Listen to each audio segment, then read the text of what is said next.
अभिनंदन है, स्वागत है।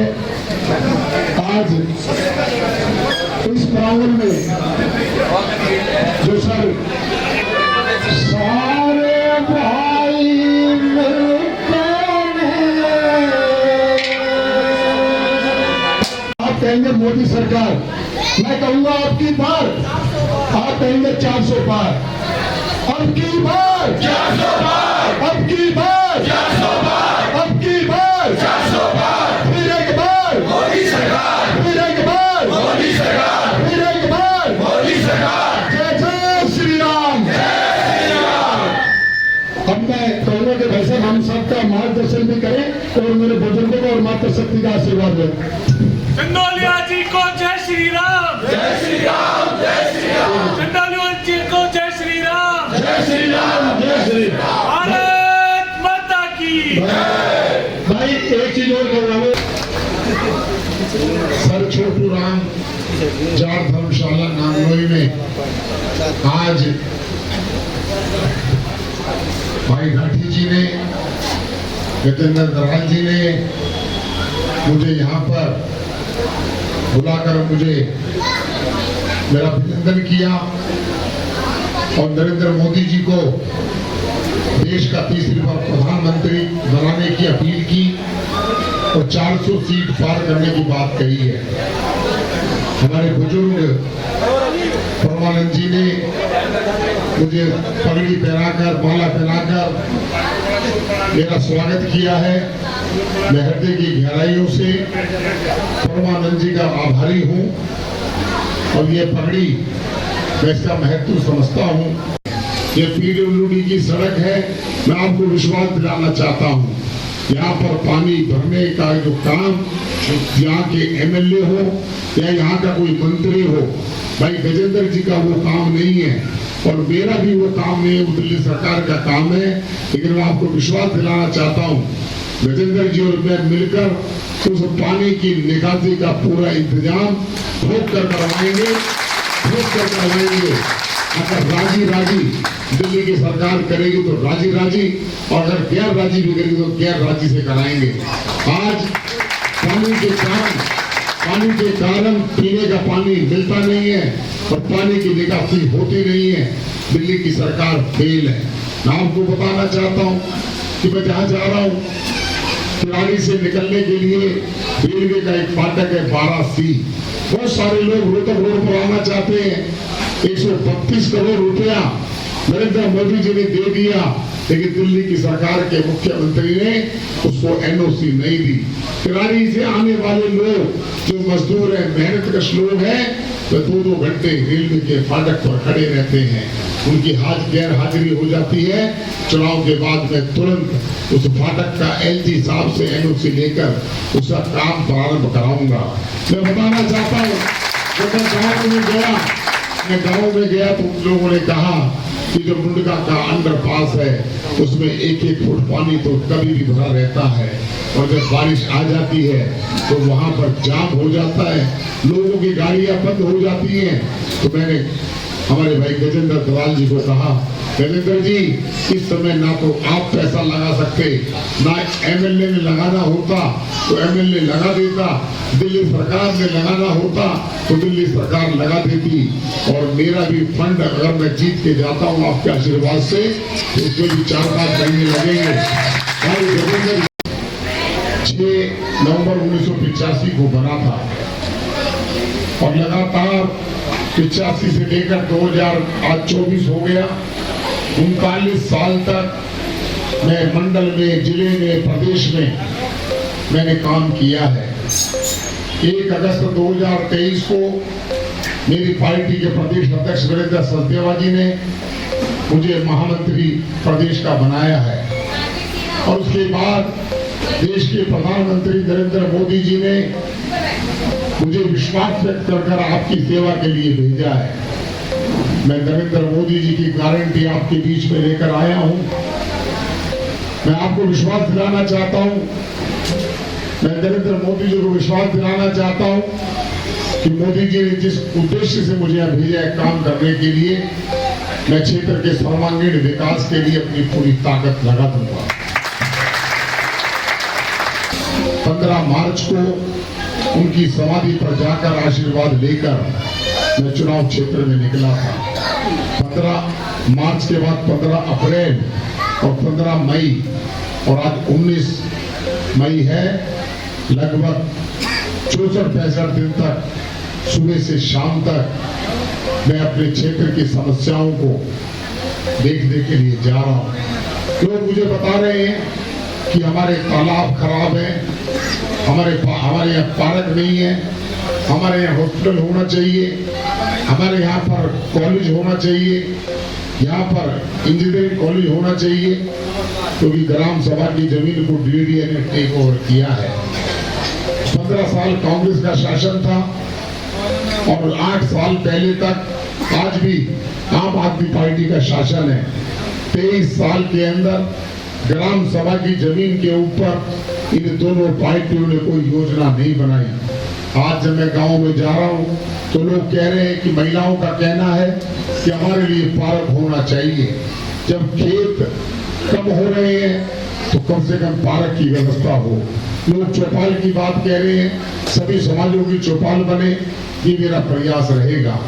आपको पानी की समस्या मुझे मालूम नहीं कितनी है। ये सबसे बड़ी डिमांड हमारी जी। आप जिस दिन आप सांसद बन जाओ, मैं चाहूंगा पहला काम दिल्ली की बड़ी समस्या जो पास कॉलोनियां उनकी है और वो था कि नहीं हम मीटिंग न करें। जो पास कॉलोनियां मेरे भाई बैठे हुए हैं 2005 जो रिटायर हुए, किसी को 60 लाख ज्यादा पुलिस में एडिटिंग हुए हैं इस एरिया में, वो जो रिटायर हुए तो किसी को 50 लाख 60 लाख 70 लाख मिले। कुछ पहले उसको जो मिला सारा लगा दिया और 5 लोगों ने मकान, एक भाई के 2 मकान मेरी कॉलोनी में मीटर नहीं है, दफ्तर की ठोकरे खा रहे हैं, कभी कोई एनजी साहब तक भी जा लिए, कोई स्थान नहीं छोड़ा। डीडीजे के चीफ के पास चली, डीडीए के पास और जहां रास्ता मिला जिसने बना वही गए। तो भाई पहली डिमांड तो हमारी है भाई समस्या आप तो चुनाव से बोलिए जी।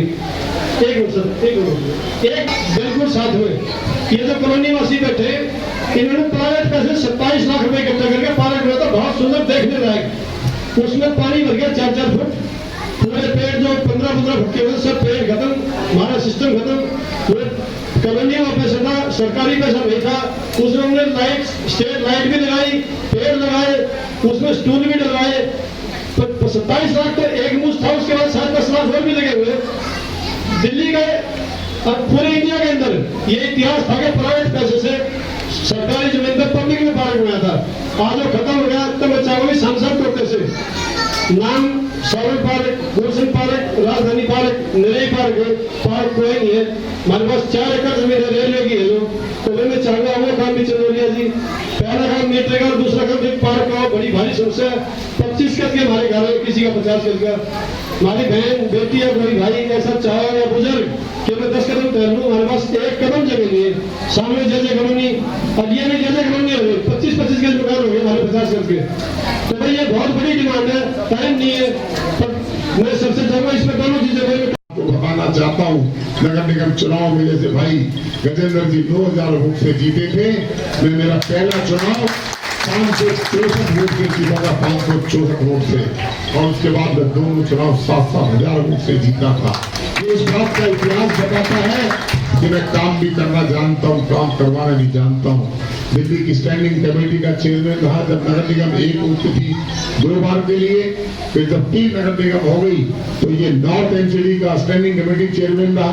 2014 में मेयर रहा, 2015 में नेता सदन रहा, और मेरे साथ 8-8, 10-10 आईएएस अफसर काम करते थे। कोई भी अधिकारी मुझे बहला नहीं सकता, फुसला नहीं सकता। अधिकारियों को काम करना होगा, वरना अधिकारियों को एरिया छोड़कर जाना पड़ेगा। क्योंकि आज मैं एक बात आपको बताना चाहता हूँ, हमारे यहाँ के दोनों मंडल अध्यक्ष भाई पांडे जी बैठे हैं, हमारे विष्णु किरार जी बैठे हैं, ये घर घर जा रहे हैं पार्टी के लिए, नरेंद्र मोदी के लिए। मैं आपको विश्वास दिलाना चाहता हूँ, एक बात कहना चाहता हूँ कि आपको लगेगा कि मैं क्या कह रहा हूँ। मेरी बात को सुनने के बाद फिर आपको लगेगा कि मैं जो कहूंगा तो आप लगेगा ये तो अभी से हमारे ऊपर अवसर बन के आ गया। मैं कहना चाहता हूँ, भाई गजेंद्र जी ने कहा है कि गर्मी बहुत है, गर्मी यहाँ पर भी है।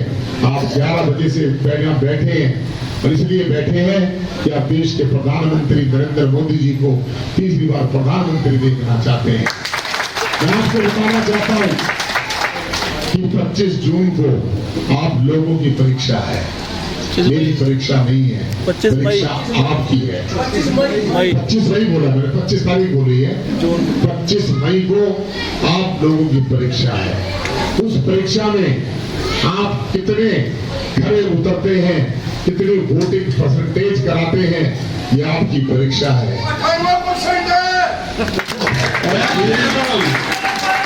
और उसके बाद जब 2000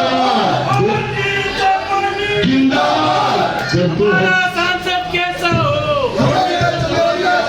भाइयों के अंदर चांदोलिया, भाइयों के अंदर चांदोलिया, जय श्री राम।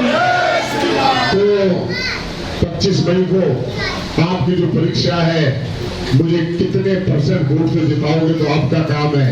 फिर मेरी परीक्षा फरवरी 2025 में होगी, जब दिल्ली की विधानसभा का चुनाव होगा। मैं इसी जाट चौपाल में आकर मैं कहूंगा कि मैंने ये काम किया है, मैंने आपके कहने पर काम किया है और मैं काम के आधार पर आपसे वोट मांगने आऊंगा। मैं आपको कहना चाहता हूं, नरेंद्र मोदी जी आज देश की आवश्यकता है। आज नरेंद्र मोदी जी को देश का प्रधानमंत्री बनाना बहुत जरूरी है। आज विश्व के अंदर नरेंद्र मोदी जी ने देश का नाम रोशन किया है। मैं आपका अभी लगातार मेरे कार्यक्रम है, सुबह 6 बजे से मैं निकला हूं और केवल आज नहीं निकला, मैं 15 तारीख से डॉक्टर साहिब सिंह वर्मा जी की समाधि से निकलने के बाद मैं लगातार लोगों से संपर्क कर रहा हूँ। एक बात और बताना चाहता हूँ, उनकी समाधि के पड़ोस में 88 एकड़ जमीन जो उनकी घेवरा कहलाती है, डॉक्टर साहिब सिंह वर्मा जी जब दिल्ली के मुख्यमंत्री थे, उन्होंने किसानों से वो जगह एक्वायर कराकर बीडीओ को दी थी। वहां पर एक स्पोर्ट्स यूनिवर्सिटी बननी थी। 15 साल शीला दीक्षित की सरकार और 10 साल आम आदमी की सरकार ने 25 साल में एक सीमेंट का कट्टा नहीं लगाया। अगर वो स्पोर्ट्स यूनिवर्सिटी जो हमारे साहिब सिंह वर्मा जी का धरती पुत्र का सपना था, अगर वह बन गया होता तो आप समझ लीजिए कि जब हमारा देश के प्रधानमंत्री हमारे गांव से जब हमारे पहलवान जीत कर निकलते हैं ओलंपिक एशियाड के अंदर, तो उस समय वो परिवार का नाम रोशन करते हैं, गांव का नाम रोशन करते हैं, देश का नाम रोशन करते हैं। फिर प्रधानमंत्री नरेंद्र मोदी उनको टेलीफोन कर बधाई देते हैं। अगर 25 साल पहले, 24 साल पहले अगर वो बन गया होता तो जो प्रधानमंत्री जी का सपना है, खेलो इंडिया, जीतो इंडिया, हजारों लोगों को तो उसमें 2-2.5 हजार के आसपास तो लोगों को रोजगार मिलेगा। तो यही कि लोगों को रोजगार मिलेगा। ओलंपिक के और एशियाड के जितने गेम होते हैं, 28 एकड़ के अंदर सारे मैदान बनेंगे और हमारा खिलाड़ी, हमारे गांव के बालक वहां पर प्रैक्टिस कर देश और दिल्ली का नाम रोशन करेंगे।